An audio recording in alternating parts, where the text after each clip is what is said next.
Welcome back to the Fact Wave. In today's video, we're going to dissect President Joe Biden's final speech at the UN General Assembly, delivered on September 24, 2024. His speech raised a lot of eyebrows, especially for seemingly sidestepping the ongoing conflict in the Middle East and focusing instead on Russia and Ukraine. My fellow leaders, today is the fourth time I've had the great honor of speaking to this assembly as President of the United States. It'll be my last. I've seen a remarkable sweep of history. I was first elected to office in the United States of America as a U.S. Senator in 1972. Now, I know I look like I'm only 40. I know that. Was Biden stuck in the past? Or was there a strategic motive behind his words? Let's break it down. Biden's speech largely revolved around Russia's invasion of Ukraine, where he framed the conflict as a battle between democracy and authoritarianism. But here's the thing. This focus on Russia and Ukraine felt like it was plucked straight out of the Cold War playbook. Biden emphasized that Russia's war has failed, but his speech seemed to miss the fact that the world has changed since those Cold War days.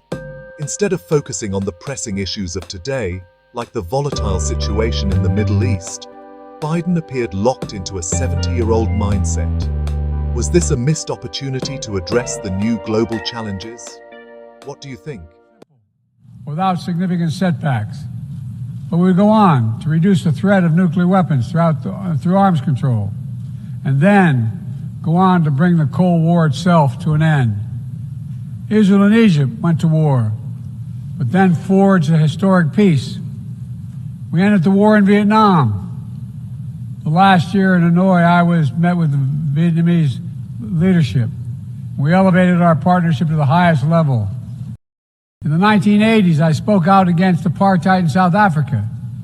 And then I watched the racist regime fall. We were attacked on 9/11 by Al-Qaeda and Osama bin Laden. We brought him justice. Then I came. Now, let's talk about what many are calling Biden's biggest oversight, his minimal attention to the crisis unfolding in the Middle East. The conflict between Israel and Hamas has escalated dramatically, and tensions in Lebanon are at an all-time high. Civilians are suffering, and yet Biden barely touched on these issues.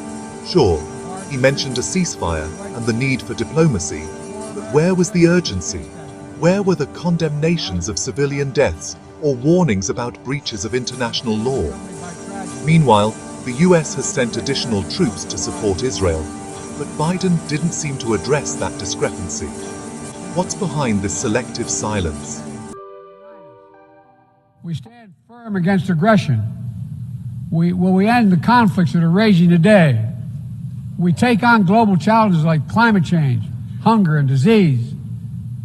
But we plan now for the opportunities and risk of a revolutionary new technologies.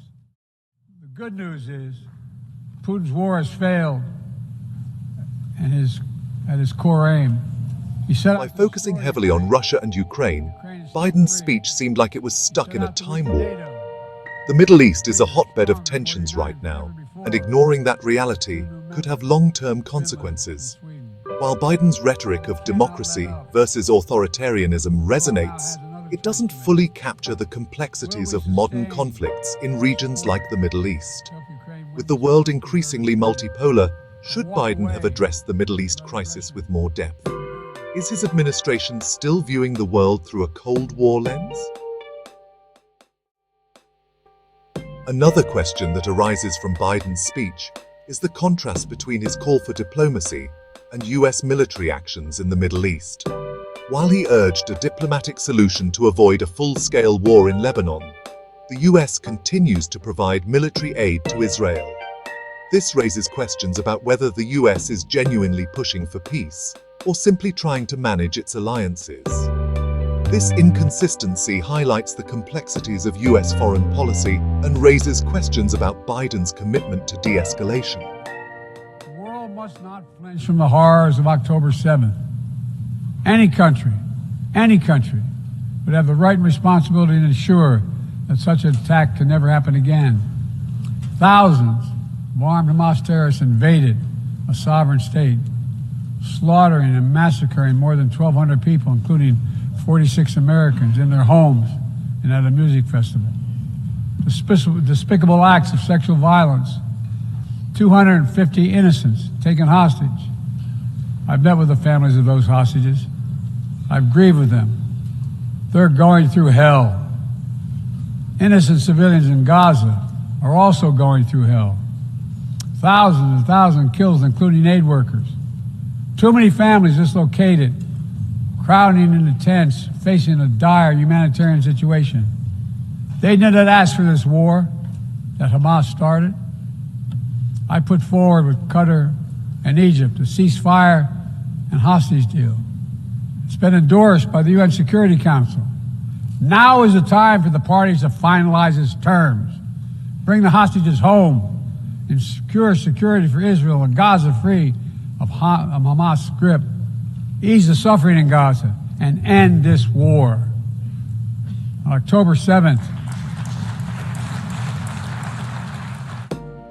In summary, Biden's final UN speech seemed more focused on past global challenges than the urgent crises of today. The selective silence on the Middle East, combined with a Cold War focus on Russia and Ukraine, left many feeling that his administration may not be fully equipped to deal with the modern, multipolar world. What's your take? Do you think Biden's speech hit the right notes, or did it miss the mark on key issues? Let us know your thoughts in the comments below, and don't forget to subscribe to The Fact Wave for more in-depth analyses of the world's biggest events. Thank you for watching The Fact Wave.